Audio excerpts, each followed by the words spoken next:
warahmatullahi wabarakatuh. Perkenalkan, nama saya Ummul Khairah, absen 25.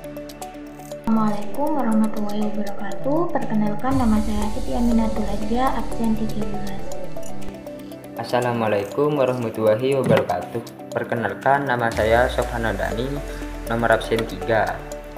Di sini saya sebagai pemateri pertama dari kelompok 4 yang akan menjelaskan tentang manajemen resiko operasional. Pengertian resiko operasional. Resiko operasional merupakan resiko yang disebabkan oleh kekurangan atau tidak berfungsinya proses internal, kesalahan manusia, kegagalan sistem, dan adanya kejadian eksternal yang mempengaruhi operasional bank. Resiko operasional dapat menimbulkan kerugian keuangan secara terus-menerus maupun tidak langsung dan kerugian potensial atas hilangnya kesempatan memperoleh keuntungan. Resiko operasional itu dapat melekat pada setiap aktivitas fungsional bank.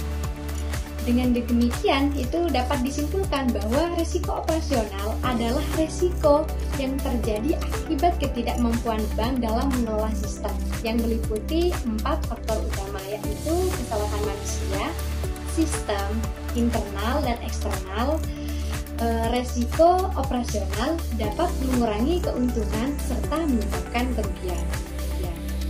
Yang selanjutnya yaitu tentang kategori resiko operasional. Dalam resiko operasional terdapat beberapa klasifikasi atau kategori resiko operasional.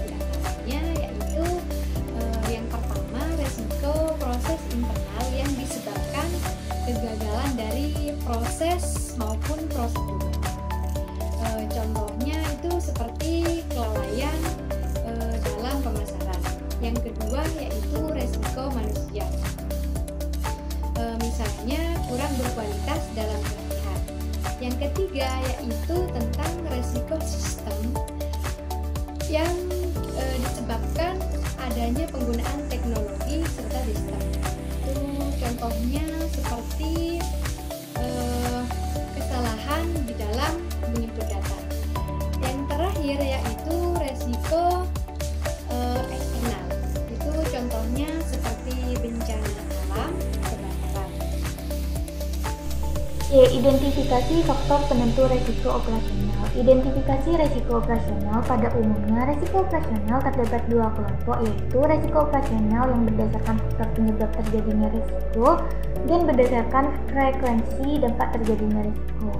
Pada faktor yang menyebabkan terjadinya risiko terdapat dua hal, yaitu faktor internal serta faktor eksternal.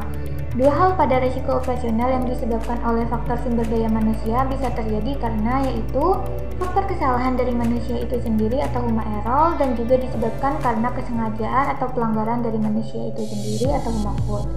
Faktor manusia terberat yaitu ketika risiko yang ditimbulkan oleh pelanggaran manusia itu sendiri yang memang disengaja. Pada risiko ini bukan disebabkan kelalaian dari manusia, melainkan memang disengaja dalam niat melakukan tindakan pelanggaran. Kasus pelanggaran ini bisa terjadi ke dalam bentuk fiktif, manipulasi laporan keuangan, penggelapan dana, serta masih banyak lainnya. Hal ini bisa timbul karena pengawasan internal yang melemah. Langkah identifikasi risiko operasional yaitu yang pertama, melakukan identifikasi dan analisa terhadap faktor penyebab timbulnya risiko operasional. Yang kedua, mengembangkan database mengenai jenis kerugian loss event yang ditimbulkan oleh risiko operasional. Dan yang ketiga, menggunakan metode dalam mengidentifikasi risiko operasional. Di sini saya akan menjelaskan tentang sistem pengendalian internal. Setiap perusahaan harus menggunakan sistem untuk mengatur kegiatan operasional perusahaan. Dengan menggunakan sistem yang baik, maka perusahaan bisa mencegah kecurangan-kecurangan yang akan terjadi. Salah satu sistem yang baik bagi perusahaan adalah sistem pengendalian internal.